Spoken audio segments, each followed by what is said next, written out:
Billy, congratulations on Violent Ends. Thanks so much, man. I appreciate that, Eric. So let's jump into it. I just got to watch it last night. A pretty fascinating film. Why don't you start out by sort of setting up the plot for us and talking a little bit about your character in the film? Um, the Frost family is a uh, an Arkansas family that has pursued um, unorthodox means of finding income for their family. This one character, Lucas Frost, that I play, has wanted to stay away from the family business, and something happens that brings him into the web of violence that exists in the family, and he just wants to be good and doesn't want to be pulled into it. But at some point, when do you stop? How do you stop violence without by being violent? Yeah, I like to call it a redneck Godfather. That's a good way of putting it. Talk a little bit about how you got into this character. I mean, it's a pretty heavy role. Um, Mhm. what's your process for preparing for something like this? You have a script and it tells you what the story is and what you have to bring to the character. Is the question asking like personally what I'm doing? Yeah, personally, how do you get Honestly, there? I think it's all about being as present as possible. You do all the work beforehand of figuring out the history of the family, learning the story as best as you can, but then it's being present and playing the situation right in front of you. I don't know how to. I wish there was a secret or a wonderful story I could tell you. But the truth is, it's being there present, knowing the story as much as you can. We're making a film, a story that John Michael Powell was very passionate about.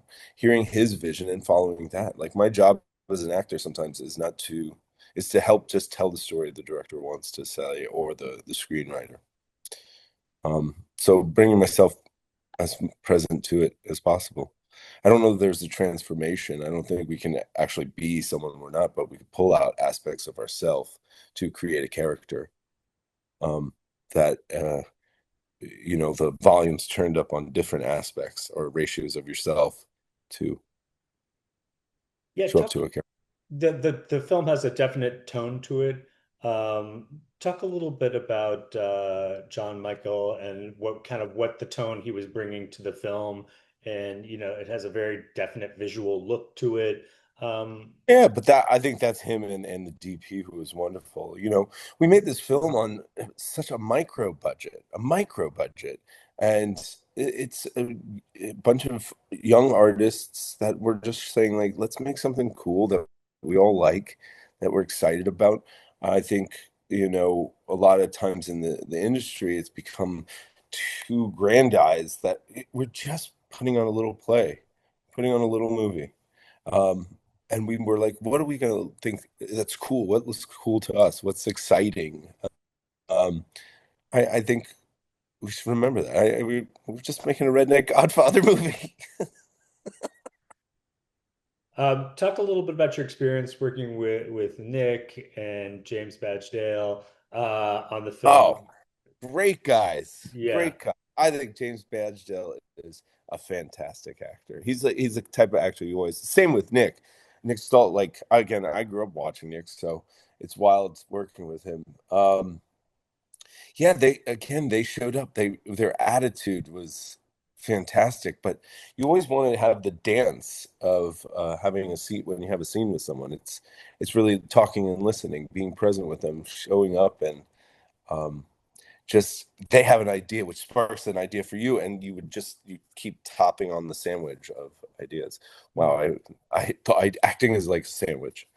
It's like Well, give me an example of that. What was a scene where you were working with one of those guys and you sort of worked together? I think the palpable energy with like James, like just knowing the stakes of the characters and how they felt next to each other. And there was a scene like I think we were in like a church, something happens to another character, and there's just a wordless scene that we're sitting there just staring at each other, and the energy that you bring, it's palpable. And it was fun to create that dynamic with him. Same with Nick. Like we had a scene where we were just sitting on the floor one time, and working with him for a month, you slowly become like, okay, we're real brothers, and we're connecting, and just being real. I wish there was like some magical thing to say, but hopefully you could just be as honest as you can. Thanks for watching the You Interview channel. With over 3,000 original celebrity videos, we have one of the largest collections of celebrity interviews anywhere. So remember to like and comment on our videos and subscribe to the channel. If you want to get more involved, you can become a member of the channel. Membership has its perks. You can see exclusive celebrity videos and get the opportunity to ask our celebrity guests questions. We can't wait to hear from you.